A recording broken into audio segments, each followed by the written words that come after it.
Middle ઇસ્ટમાં જ્યાં યુદ્ધની સ્થિતિ છે, ઈરાન, અમેરિકા, ઇઝરાયલ વચ્ચે યુદ્ધ ચાલી રહ્યું છે. રોજે રોજ પેટ્રોલ ડીઝલના ભાવને લઈને સતત ચર્ચા ચાલી રહી છે કે આપણા દેશમાં પણ ભાવ વધશે, શું થશે, શું નહીં થાય, પેટ્રોલ મળશે કે નહીં મળે, ડીઝલ મળશે કે નહીં મળે, અને ગેસની જે કમી સર્જાઈ છે તેને કઈ રીતે પહોંચી વળવું, સરકાર આ ચર્ચા કરી રહી છે. તેવામાં આજે પ્રધાનમંત્રી નરેન્દ્ર મોદી ગુજરાતમાં હતા અને ગુજરાતના બનાસકાંઠા, જ્યાંથી પાકિસ્તાન ખૂબ નજીક આવેલું છે, કારણ કે એક આંતરરાષ્ટ્રીય જે આપણી સીમા છે દેશની, ત્યાં આવેલું છે. ત્યાં આગળ આજે પ્રધાનમંત્રી નરેન્દ્ર મોદી પહોંચ્યા હતા અને પ્રધાનમંત્રી નરેન્દ્ર મોદી દ્વારા પેટ્રોલ ડીઝલના ભાવને લઈને શું કહેવામાં આવ્યું તેની વાત આ રિપોર્ટમાં કરીશું. સાથે સાથે ચર્ચા કરીશું કે આદિવાસી વિસ્તારની અંદર જે રીતે એક 21 વર્ષના યુવકને આરએફઓ દ્વારા એ હદે મારવામાં આવ્યો કે તેનું મૃત્યુ થઈ ગયું, અને અનંત પટેલ અને ચૈતર વસાવા ત્યાં પહોંચી ગયા, ત્યાં બબાલ થઈ. શું છે આખો મામલો તેની વાત આ રિપોર્ટમાં. નમસ્કાર,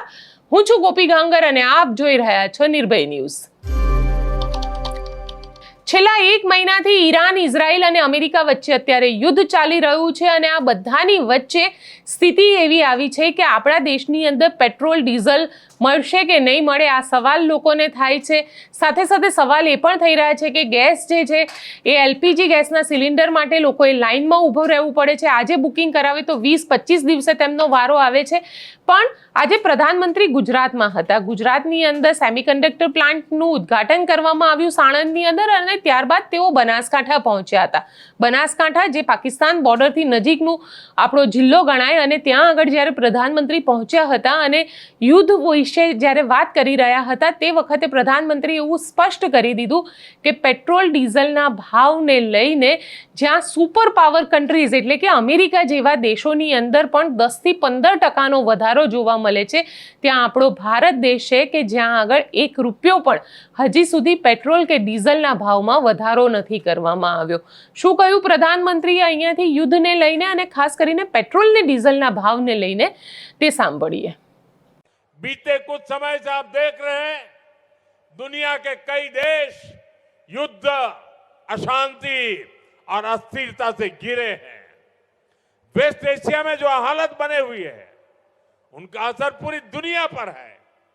ऊर्जा जरूरतों की, डीजल, पेट्रोल और गैस की दिक्कत पूरी दुनिया में बढ़ गई है. ऐसे संकट में भी भारत ने हालातों को नियंत्रण में बनाए रखा है. इसके पीछे देश की सफल विदेश नीति और देशवासियों की एकजुटता की सफलता की ताकत है. लेकिन भाइयों बहनों, दुर्भाग्य देखिए, हमारे देश में कुछ राजनीतिक दल वैश्विक संकट के दौर में भी राजनीतिक रोटियां सेकने के बाज नहीं आ रहे. इसी सियासी षड्यंत्र में सबसे आगे कोई है तो कांग्रेस पार्टी है. आज जब देश को एकता और एकजुटता की जरूरत है, कांग्रेस के नेता देश को बांटने में लगे हैं. आज जब देश को भरोसे की जरूरत है, कांग्रेस भय और अफवाह फैलाने में लगी है. आज जब देश को संयम की जरूरत है, कांग्रेस लोगों को उकसाने में जुटी है. राजनीतिक गिद्धों की तरह कांग्रेस इंतजार में है कि कब देश परेशानी बढ़े और उसके बहाने उनको सियासी फायदा मिले. भाइयों बहनों, आज दुनिया के छोटे से लेकर बड़े सुपर पावर देशों तक में डीजल, पेट्रोल के दाम कहीं 10%, कहीं 20%, कहीं 25% तक बढ़े हैं. लेकिन भारत इसका असर देश की जनता पर नहीं पड़ने दे रहा है. कांग्रेस को सहन नहीं हो रहा, इसलिए वो लगातार अफवाहें फैला रही है ताकि देश में डर का माहौल बने और लोग पेट्रोल पंपों और गैस एजेंसियों पर लाइन लगाकर खड़े हो, अव्यवस्था फैल जाए. उसे लेकर ये लोग दुष्प्रचार करें, ये इनकी मंशा है. साथियों, सत्ता से दूरी कांग्रेस पार्टी को बौखला कर देती है. अभी दिल्ली में हुई ग्लोबल एआई समिट में भी आपने देखा है दुनिया भर के मेहमान यहां थे. दिल्ली की एआई समिट की पूरे विश्व में प्रशंसा हो रही थी, लेकिन कैसे विरोध के लिए कांग्रेस के लोगों ने अपने कपड़े तक फाड़ दिए। इनकी कोशिश थी कि दुनिया के सामने भारत की छवि खराब हो। आज के हालात में भी कांग्रेस भारत में नफरत करने वाली विदेशी ताकतों की भाषा बोल रही है। हमें कांग्रेस के इस षड्यंत्र से सावधान रहना है। साथियों, भारत किसी भी मुश्किल परिस्थिति का सामना डट करके कर सकता है। ये हमने कोरोना काल में भी दिखाया है। उसी तरह ये समय भी साथ रहने का है। हमें इस बात पर गर्व होना चाहिए, आज जब पूरी दुनिया केवल अपने बचाव में लगी है, भारत न केवल स्थिरता बनाए हुए है, बल्कि विकास के रास्ते पर भी हर दिन आगे बढ़ रहा है।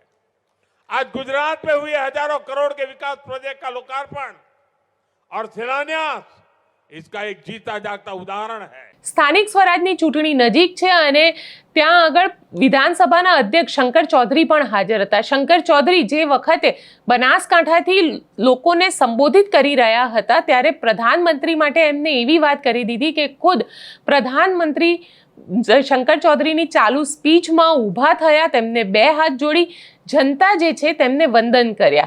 શું કહ્યું શંકર ચૌધરી અને પ્રધાનમંત્રીએ એમની સ્પીચમાં ઊભા કેમ થવું પડ્યું તે પણ જોઈ લઈએ. આપણી આ ધરતીનું ધાવણ ધાવી અને ઉછરી અને પ્રજા કલ્યાણના કામમાં આ ધરતીને ગૌરવ અને પુણ્ય બંને અપાવ્યું છે તેવા વિશ્વના સૌથી લોકપ્રિય નેતા, ભારત દેશને આંતરિક સુરક્ષા અને બાહ્ય સુરક્ષાની દ્રષ્ટિથી છેલ્લા 1000 વર્ષમાં સૌથી વધારે સુરક્ષિત જેમના નેતૃત્વની અંદર ભારત વર્ષ બન્યું છે તેવા મા ભારતીના સપૂત અને આપણા મોદી સાહેબને આપણી આ થરાદની ધરતી ઉપર હૃદયપૂર્વક એક વખત તાલીઓના ગડગડાટથી હાથ ઊંચા કરીને આપણે બધા સ્વાગત કરીએ. એક વખત તાલીઓ ગડગડાટથી. આપણા મોદી સાહેબ અહીં આવ્યા છે. કેટલાય દિવસથી આપણી બેનડીઓ વાટ જોતી હતી, આપણા વડીલો યુવાનો રાહ જોતા હતા. આપણા મોદી સાહેબ એમને જોવા માટે, એમને સાંભળવા માટે. તેવા આપણા મોદી સાહેબને આપ સૌ વતી ખૂબ ખૂબ એમનો આભાર પણ માનું છું. એવા જ આપણા સિમ્પલ લિવિંગ, હાઈ થિંકિંગ સાથે કામ કરતા આપણા રાજ્યના સન્માન્ય મુખ્યમંત્રી ભૂપેન્દ્રભાઈ પટેલ,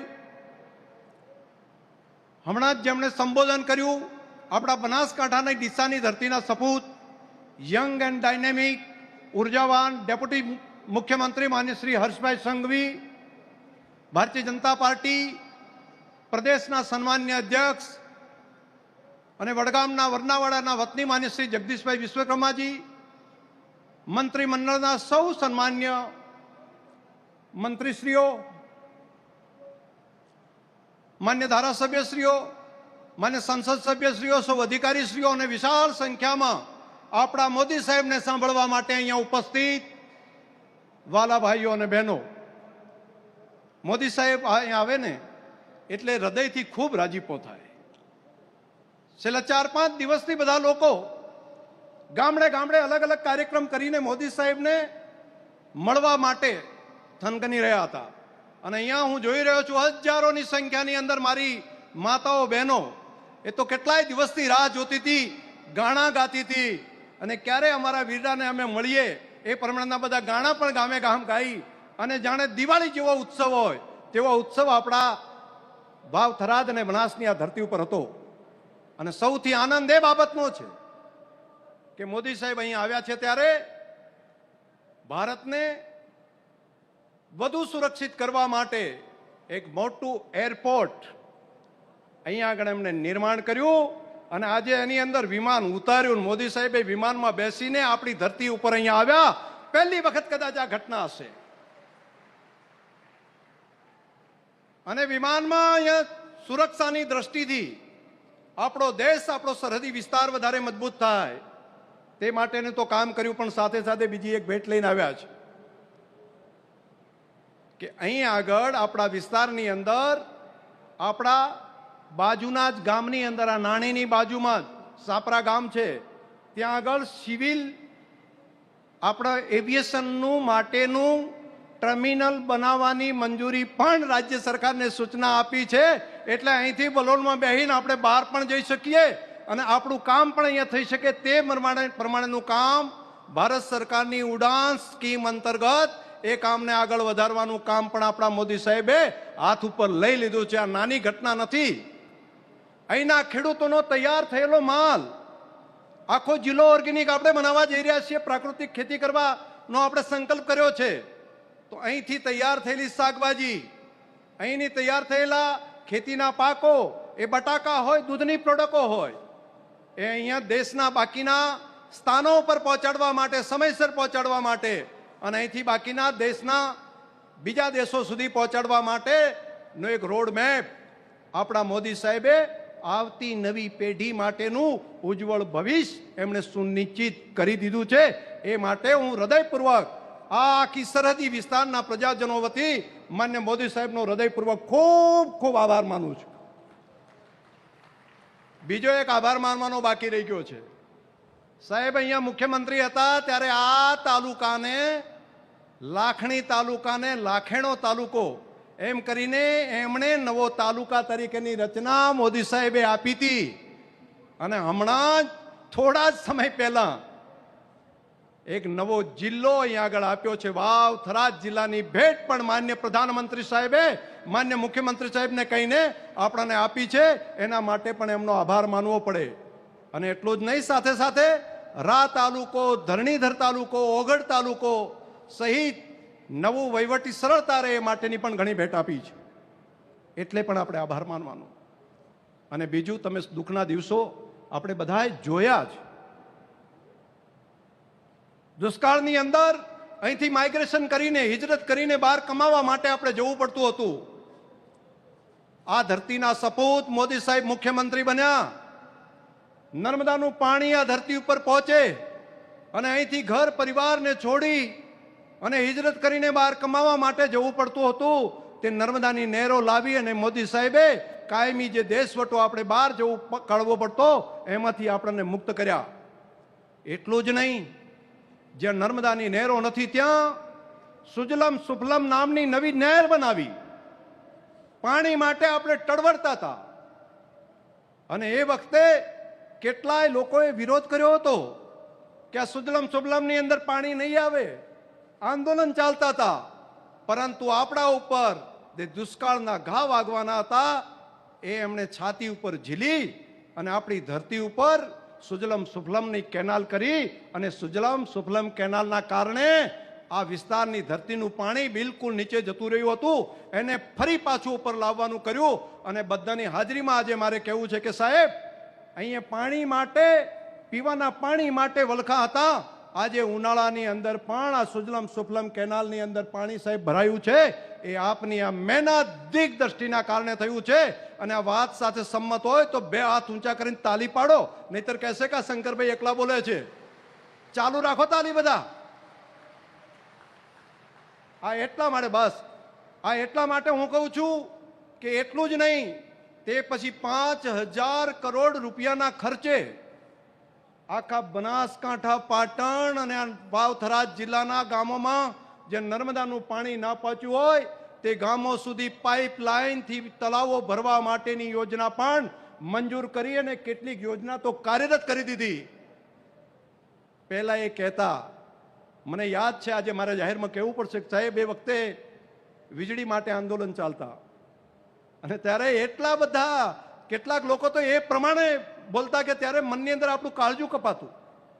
ત્યારે સાહેબ કહેતા, એક પણ શબ્દ બોલ્યા વગર કહેતા, ભાઈઓ વીજળીના તાર છોડો, પાણી પકડો, પાણી ડ્રીપ અને સ્પ્રિંકલર પકડો, ડ્રીપ અને સ્પ્રિંકલર લ્યો તો વીજળી અને બધું મળશે. બાકી જ્યાં સુધી પાણી જ જો ધરતીના પેટાળમાં નહીં હોય તો ખેતી કઈ રીતે કરશો? ત્યારે નહોતું સમજાતું. પરંતુ હવે બધા પ્રજાજનોને સમજ્યું કે સાહેબ, આપ કેટલાય દશકો પહેલા વાતો જોઈ શકો છો કેટલાય સોયકા પહેલાની વાત પછી શું થશે તેની પણ દ્રષ્ટિ આપને છે. એટલે આપે અમને યોગ્ય દિશા આપી હતી અને આજે પૂરા ભારતની અંદર સૌથી વધારે ડ્રીપ અને સ્પ્રિંકલરનો ઉપયોગ કરી માઇક્રો ઇરિગેશન કરવાનું કામ આપણી ધરતી એના કારણે કરી રહી છે. મોદી સાહેબે આ દીર્ઘ દ્રષ્ટિ સાથે આપણને દિશા આપી હતી, એના કારણે થઈ શક્યું. આપણને ઘણું બધું આપ્યું છે. ગોબર એ ગોબર નહીં, ગાયનું છાણ, એમાંથી એ ગોબર નહીં, ગોબર ધન છે, એ વેસ્ટ નહીં વેલ્થ છે. આ વાત આપી. એક પણ રૂપિયાની રોયલ્ટી લીધા વગર આઈડિયા આપ્યો બનાસને, અને બનાસ ડેરીના માધ્યમથી આજે 3 બાયો સીએનજી કમ્પ્રેસ ગેસ એના માધ્યમથી અત્યારે ગાડીઓ ગાયના ગોબરમાંથી ગાડીઓ ચાલી રહી છે. આ દ્રષ્ટિ આપવાનું કામ અને મદદ કરવાનું કામ આપણા મોદી સાહેબે કર્યું. તેના કારણે આ કામ કરી શક્યા. અને ભરોસો આપું છું કે સાહેબ હજુ નજીકના જ આ જ વર્ષની અંદર અમે નવા બીજા 3 બાયો સીએનજી પંપ અહીંયા આગળ કરીને ખેડૂતો પશુપાલકોને ગોબરમાંથી પણ વધારે પૈસા મળતા થાય તેવું કામ પણ અમે આપના માર્ગદર્શનની અંદર કરીશું. આ કામ એટલી જ વાત નહીં, આપણું રણ, આપણું સોયગામ એને બોર્ડર ટુરિઝમ તરીકે ડેવલપ કરવાનું કામ આપણા મોદી સાહેબે કર્યું. અને આજે દેશભરની અંદરથી ને બહારથી પણ ટુરિસ્ટો આવી અને આપણી બોર્ડર જોઈ રહ્યા છે. અહીંયા રોજગારીની તકો આદરણીય મોદી સાહેબે આપણા માટે અહીંયા આગળ ઊભી કરાવી. શિક્ષણનું પ્રમાણ સાવ ઓછું હતું અને એ વખતે ગામડે ગામડે ફરીને આંગળી પકડીને આપણી દીકરીઓ ભણે એ માટેનું કામ ધોમ દખતા તડકાની અંદર પણ ત્યાં જઈને એમણે કરાવરાયું. અને આજે 100% નામાંકન અને દીકરીઓને ભણવાનું કામ પણ ચાલ્યું. અને મારે સાહેબને રાજીપા સાથે કહેવું પડે કે આપે જે બીજ રોપ્યું હતું એના કારણે કરીને ગુજરાતનો સૌથી પાછળ ગણાતો જે બનાસકાંઠા જિલ્લો હતો, સાહેબ આ વખતે 10મા ધોરણમાં સૌથી પહેલો નંબર આપણો બનાસકાંઠા આ વાવથરા જિલ્લો આવ્યો છે. એ આપણી મહેનતના કારણે થયું છે. સાહેબ દરેક કામની અંદર આજે સૌથી વધારે ડોક્ટરો તૈયાર કરવાનું કામ એ આ બનાસકાંઠા જિલ્લાની અંદર થઈ રહ્યું છે. સાહેબ એ તે વખતે આપણે આંગળી પકડીને દીકરા દીકરીઓને જે સ્કૂલે મૂક્યા હતા તેના કારણે થયું છે. એટલા માટે સાહેબ અમારે તમારો આભાર માનવો જ પડે. મારી તમને આ વાત કહેવા બેસું ને તો હજુ તો ઘણો બહુ સમય જાય, પરંતુ મારે આપ સૌને વિનંતી કરવી છે કે મોદી સાહેબને કોઈ ઘણા કહે છે મોદી સાહેબ ક્યાં રહે છે, તો મોદી સાહેબ દિલ્હીમાં નહીં, અહીંયા બેઠેલા લોકોના દિલમાં રહે છે, બધાના હૃદયની અંદર છે, એક એક વ્યક્તિના દિલમાં રહે છે. અને જો આ વાત મારી સાથે જો તમે સંમત હોય તો આ મીડિયાની હાજરીમાં, આટલા બધા લોકોની હાજરીમાં તમે કેટલો મોદી સાહેબને પ્રેમ કરો છો. એમને કોઈ નાનકડી એક કાંકરી એમના ઉપર પડે છે તો એ કાંકરી એમને નથી વાગતી, કરોડો કરોડો દેશવાસીઓના હૃદયની અંદર ચૂંએ છે, અહીંયા આગળ આપણને વાગે છે. એ ભાવ જો તમને લાગતો હોય કે આપણા મોદી સાહેબ એક તપસ્વી તરીકે, એક તપસ્વીની જેમ રાત દિવસ પ્રજા કલ્યાણનું કામ, મારો દેશ આગળ વધે, મારા દેશના ગરીબ લોકો માટે હું સેવા કરું, ખેડૂતો માટે સેવા કરું, ગામડા માટે સેવા કરું, એ સંકલ્પ સાથે જો કામ કરતા હોય તો મારી તમને પ્રાર્થના છે, અહીંયા બેઠેલા ત્યાં બેઠા બધાને એક વખત પોતાના સ્થાન ઉપર ઊભા થઈને 2 હાથ ઊંચા કરીને તાળી પાડો. બધા જો તમે પ્રેમ કરતા હોય તો માતાઓ બહેનો સહિત પોતાના સ્થાન ઉપર ઊભા થઈને 2 હાથ ઊંચા કરીને ચાલુ રાખો તાળી. મીડિયાના મિત્રો પણ ફેરવે કે દેશની અંદર દેશના લોકો આપણા મોદી સાહેબ માટે કેટલો પ્રેમ કરે છે. હજુ ચાલુ રાખો સાહેબ. આ પ્રેમ અને લાગણી, આ આપણા પ્રત્યેનો પ્રેમ ને લાગણી આ સરહદી વિસ્તારને નહીં, પૂરા દેશના લોકોને છે. આપનો ખૂબ ખૂબ આભાર. આપણે આપણા મોદી સાહેબને ફરી સાંભળવા છે એટલે આપણે પોતાના સ્થાન ઉપર જ શાંતિથી બેસી જઈએ, પોતાના સ્થાન ઉપર ફરી પાછા બેસી જઈએ. સાહેબ આપને સાંભળવા માટે કેટલા આતુર છે, નહીતર ચાલુ સભામાં ઊભા થાય ને તો બીજી સભા બીજી વખત ના ચાલુ થાય. પરંતુ સાહેબ આ આપના પ્રત્યેનો પ્રેમ છે. પુનઃ મોદી સાહેબને આપ સૌ આવકારું છું. આપ સૌનો હૃદયથી ખૂબ ખૂબ આભાર. હવે વાત કરી લઈએ આદિવાસી વિસ્તારની, કારણ કે તાપીના સોનગઢનો જે વિસ્તાર છે, સોનગઢના વિસ્તારની અંદર જે જંગલો આવેલા છે ત્યાં આગળ આદિવાસી 3 યુવાનો જંગલમાં ગયા હતા અને તેમાંથી જે આરએફઓ છે ત્યાંના રેન્જ ફોરેસ્ટ ઓફિસર, તેમનો એવો આરોપ છે કે આ લોકો ત્યાં આગળ જે જંગલી જાનવર છે તેનો શિકાર કરવા માટે ગયા હતા. તેમાંથી એક જણાને પકડીને આરએફઓ દ્વારા એટલો માર મારવામાં આવ્યો કે તેને લોહીની ઉલટીઓ થઈ અને ત્યારબાદ તેનું ઘટના સ્થળ ઉપર જ મૃત્યુ થયું. આ મૃત્યુને લઈ લઈને હજી સુધી આરએફઓની વિરુદ્ધમાં કોઈ પણ પ્રકારની કાર્યવાહી નથી કરવામાં આવી. એટલે આજે આદિવાસી નેતા ચૈતર વસાવા અને અનંત પટેલ આ બંને ત્યાં આગળ પહોંચ્યા હતા અને બંનેએ ત્યાં પહોંચી અને આ યુવક માટે હવે આંદોલનની ઘોષણા કરી છે, તેના ન્યાય માટેની વાત કરી છે. કારણ કે જળ, જંગલ અને જમીન આમ જોવા જઈએ તો આદિવાસી તેને ખૂબ પવિત્ર માને છે, તેને પૂજે છે. અને જ્યારે જંગલની વાત આવતી હોય છે ત્યારે આદિવાસીઓ તો તે વિસ્તારની અંદર રહે છે અને તેમની સાથે આ પ્રકારની જે બર્બરતા કરવામાં આવી છે રેન્જ ફોરેસ્ટ ઓફિસર દ્વારા, ત્યારે તેમની વિરુદ્ધમાં હવે આ બંને નેતાઓ ભેગા થઈને આંદોલનની ચીમકી ઉચ્ચારી છે. બંને નેતાઓને સાંભળી લઈએ. સ્વર્ગસ્થ રશીદ ને શ્રદ્ધાંજલિ આપવા માટે આપણે સૌ ભેગા થયા છે ત્યારે આ માત્ર શ્રદ્ધાંજલિ નથી, આદિવાસી સમાજનો આક્રોશ પણ છે.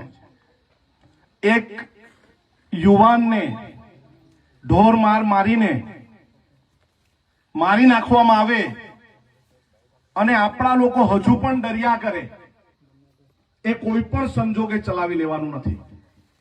2018માં ચીખલી પોલીસ સ્ટેશનમાં રવિ અને સુનિલ નામના યુવાનને પંખા પર પોલીસ કસ્ટડીમાં લટકાવી દેવામાં આવ્યા હતા. ત્યારે પણ અમે 8 વખત પોલીસ સ્ટેશનનો ઘેરાવો કર્યો ને હું એના આગેવાનને કહેવા માંગુ છું કે અરજી ફરજી આવેદનથી કઈ ચાલે નહીં.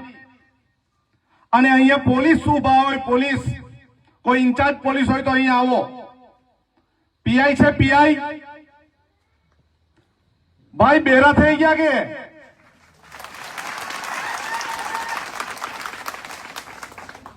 પીએસઆઈ કે પીઆઈ હોય તો અહીં આવો મહેરબાની કરીને. છે કોઈ? આ વચ્ચે જરા સાઈડ પર ખસો ને એટલે હશે. સંભળાય છે ભાઈ? આ હું તમને જ કહું છું, જે ચાર્જમાં હોય તેને સંભળાય છે? બેરા બની ગયા. આ આદિવાસી સમાજના યુવાનને આ જંગલ ખાતાવાળાએ મારી નાખ્યો છે અને તમે અમને ડરાવવા ધમકાવવા અહીંયા આવ્યા છે? તમને આ શ્રદ્ધાંજલિમાં કોઈ બોલાવ્યા? અમારા આદિવાસી સમાજને જો કોઈ છેડવાની કોશિશ કરે, મારવાની કોશિશ કરે, અમે સાખી લેવાના નથી. અને હું તો કોઈની પાસે ટાઈમ નથી માંગતો, પરંતુ મંગળવારે જઈને પોલીસ સ્ટેશનનો ઘેરાવો કરવાનો. કરશું કે? અરે હાથ ઊંચો કરીને કેવું, આપણે શ્રદ્ધાંજલિ પોલીસ સ્ટેશન પર જઈને આપવાની. આ યુવાનને મારી નાખ્યો, આ વિનોદને માર્યો અને આ સગીર વયના પિયુષને, પિયુષ ઉભા થા, કેટલી ઉંમર તારી? 15 કે 16 વર્ષનો યુવાન છે. અરે એને કઈ રીતે કસ્ટડીમાં મૂકે? એને કઈ રીતે જંગલવાળા લઈ જાય? શું આ તમારા બાપનું રાજ છે? આ બાબા સાહેબ આંબેડકરના સંવિધાનનું રાજ છે. અમે કોઈને સાખી લેવાના નથી. અને સમગ્ર ગુજરાતમાંથી આ ઉકાઈ, સોનગઢ જે પણ પોલીસ સ્ટેશન હશે ત્યાં તમામ આદિવાસી આગેવાનો આવશે. આવશો ને બધા? આવશો ને? આ લડાઈ આર પારની લડાઈ રહેશે. અમે સીધી અરજી નથી આપવાના. તમારે એફઆઈઆર દાખલ કરવી પડશે. જંગલ ખાતાના જે પણ કર્મચારીઓ એના પર એફઆઈઆર દાખલ કરવી પડશે.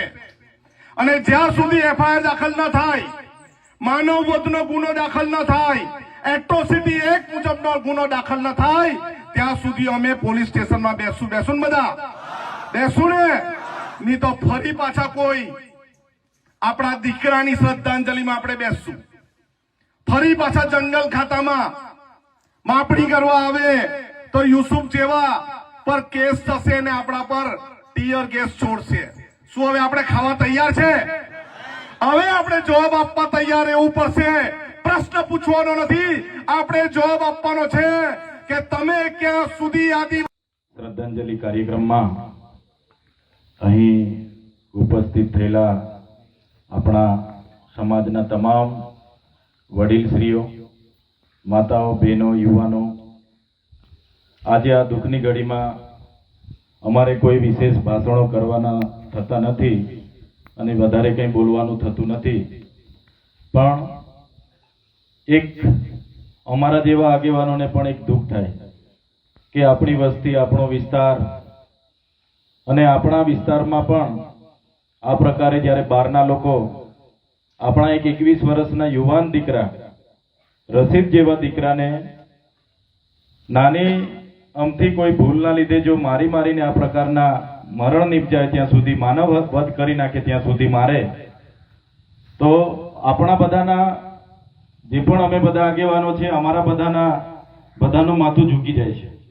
કેમ કે સમાજના અમે આગેવાનો છે અને આગેવાનો બન્યા પછી સમાજ અમારા પર પણ ઘણી અપેક્ષાઓ રાખતી હોય અને અમે જ્યારે વિધાનસભામાં સમાજનું પ્રતિનિધિત્વ કરતા હોય, આ વિસ્તારમાં નાની મોટી સમસ્યા થતી હોય ત્યારે સમાજની વાત મૂકતા હોય અને આપણા જ વિસ્તારમાં આપણા જ દીકરાને આ આરએફઓ દેસાઈ જેવા લોકો જાતિગત ધૃણા રાખીને એટલો માર મારે, એમાં 2 જણને ઈજા થાય ને એક છોકરો મરી જાય, એટલો માર મારી ત્યાં સુધી કે છોકરો મરી જાય ત્યાં સુધી, તો એ આપણા માટે બધા માટે બહુ દુઃખની વાત છે. આપણા વિસ્તારમાં આવીને આ રીતના કરી જાય તો ખૂબ જ દુઃખની વાત છે. એટલે વધારે મેં વાત નથી કરતો. હા, કદાચ અમે તો જંગલ અને પ્રકૃતિ સાથે રહેલા છે. આ જંગલ એ આદિવાસીઓએ અનાદિકાળથી સાચવેલું જંગલ છે, કુદરતી જંગલ છે. એમનું જંગલ ખાતું અંગ્રેજો સૌપ્રથમ એનો વન સંરક્ષણ ધારો 1864માં બનાવ્યો હતો. એ પણ એમનો હેતુ હતો અહીંથી લાકડું લઈ જવાનો. ત્યારબાદ આખું જંગલ ડિપાર્ટમેન્ટ 1927માં બન્યું. ત્યાં સુધી આ બધે સર્વત્ર આદિવાસી જ આ જંગલોમાં રહેતા હતા. આદિવાસીઓની જ આ જમીનો હતી ને આદિવાસીઓની જ આ જંગલો હતી. ઉકાઈ જળાશય બન્યો 1962માં અને વિસ્થાપિત થઈને ત્યાંના લોકો ધીરે ધીરે આ બાજુ અહીંયા વસેલા છે. છતાં જે પણ આ ઘટના ઘટી છે વધારે વિશેષ નથી કહેતો. હા, કદાચ અમારા કોઈ છોકરાની નાની મોટી ભૂલ હોય તો એમની પર જોગવાઈ છે. જે પણ વન સંરક્ષણ ધારા કે વર્લ્ડ વાઇડ આપણે વન્ય પ્રાણી સંરક્ષણ ધારા જે પણ બન્યા છે, તમે કઈ વાંધો નહીં, એમને લઈ જતા, એમને કસ્ટડીમાં બેસાડતા, એમની જે પ્રાવધાન હોય તે પ્રમાણે તમે એમને કસ્ટડીમાં રાખતા, અમે જામીન આપીને છોડાઈ જતા. પણ જે પ્રકારે અમારા દીકરાઓને જે પ્રકારે ઢોરમાર આ ફોરેસ્ટના લોકોએ માર્યો છે એ અમે કદી ચલાવી લેવાના નથી. એનો જવાબ અમે વ્યાસ સાહેબ શીખવા મળીએ છીએ. અને ઉકાઈ પોલીસ સ્ટેશનના લોકોને પણ અમે કહીએ છીએ, જે પણ પોલીસ અધિકારીઓ અહીંયા એ પણ સાંભળી લે, અમે આવીએ છીએ, આગેવાનો નક્કી કરે એટલી જ વાર, એ કાલનો દિવસ નક્કી કરે કે 5 દિવસ પછી નક્કી કરે, અમે હજારોની સંખ્યામાં આવવાના છે, પોલીસ સ્ટેશનનો પણ ઘેરાવો કરીશું. અહીંયા બેઠેલા આગેવાનો આજે જ નક્કી કરીને બધા અહીંથી છૂટા પડે કે કયા દિવસે આપણે જવાનું છે. કેમ કે માનવ વધનો ગુનો દાખલ થવો જોઈએ. એ આરએફઓ હોય, એમના ફોરેસ્ટરો હોય, એમના બીટગાર્ડો હોય, તાત્કાલિક અસરથી એમના પર માનવ વધના, એટ્રોસિટી એક્ટના અને ગંભીર પ્રકારની એમને એટેમ્પ્ટ ઓફ મર્ડરના જે પણ એમના પર એમણે હુમલાઓ કર્યા છે ને એમને માર્યા છે. આ ભાઈ પણ પિયુષભાઈ છે, એમને પણ ઈજા થઈ છે, આ વિનોદભાઈને પણ ઈજા થઈ છે, એટલે એ પોતે સાક્ષી છે. તાત્કાલિક અસરથી એફઆઈઆર કરે, એમને એરેસ્ટ કરે અને એમને ખાતાકીય તપાસ બેસાડીને તાત્કાલિક અસરથી સસ્પેન્ડ કરે તમામ કર્મચારીઓને. જો આમ નહીં કરશે તો આજે જ અમે એક દિવસ નક્કી કરીને જ અહીંથી છૂટા પડીશું અને એ દિવસે તમામ અંબાજીથી ઉમરગામના લોકોને અમે પણ આહવાન કરીશું, હજારોની સંખ્યામાં ઉકાઈ પોલીસ સ્ટેશને ભેગા થઈશું. કેમ કે ક્યાં સુધી અમારે બેઠવાનું ભાઈ? અવારનવાર અમારી માતા બહેનોને આ રીતના જંગલ ખાતાવાળા હેરાન કરે. હમણાં ઉમરપાડામાં પણ આ થયેલું, કેટલા લોકોને 36 લોકો પર ફરિયાદ કરી, એમાં તો 6 જેટલી તો મહિલાઓ હતી, એક ભાઈ એમાં પણ મૃત્યુ પામી ગયા. એટલે અમે કઈ કહેતા નથી, કઈ બોલતા નથી, બધું થાય છે, ચાલે છે એવું. એટલે કોઈના મગજમાં આ પ્રકારનું હોય, જંગલ ખાતાના અધિકારીઓના મગજમાં કે પોલીસ સ્ટેશનના પીઆઈ પીએસઆઈ ના મગજમાં કે ભાઈ આદિવાસીઓ છે ભૂલી જશે, તો હવે અમે ચલાવવાના નથી. આ સમય અમારી એકતા બતાવવાનો છે. આ સમય અમારા રશીદ જે મરી ગયા છે, પ્રકૃતિમાં વિલીન થયા છે, એને ન્યાય અપાવવાનો છે. અમે છેલ્લા શ્વાસ સુધી લડીશું. કોર્ટના લીગલ કાયદાકીય રીતે પણ કોર્ટમાં જઈશું, પણ પહેલી પ્રાયોરિટી અમને અમારો જે આ આગેવાનો અહીંયા નક્કી કરશે, એમના સરપંચો, ગામના મુખીઓ, પટેલો જે પણ અહીંયા હશે, એ દિવસ નક્કી કરશે તે દિવસ અમે આપીએ છીએ કે ભલે કાલની 1લી તારીખ હોય કે આવનારી 2જી હોય કે 3જી હોય કે 5મી હોય, ત્યાં સુધી જો એફઆઈઆર ના થાય, અને એફઆઈઆર માત્ર એફઆઈઆર પૂરતી નથી, માનવવધ હત્યાની ગુનો દાખલ થવો જોઈએ, એટ્રોસિટીનો ગુનો દાખલ થવો જોઈએ, અને આમને મારી નાખવાના પ્રયાસ કર્યા છે એનો ગુનો દાખલ થવો જોઈએ. એ પ્રકારની જો એફઆઈઆર દાખલ નથી થતી તો અમે હજારોની પણ લાખોની સંખ્યામાં ભેગા થવાનું થશે, ઉકાઈ થવાના છે. એટલે વધારે વિશેષ વાત નથી કરતો. મારે બધા જ આગેવાનોને વિનંતી છે, આજે ને આજે સમય નક્કી કરો. આપણે બધાએ જવાનું છે.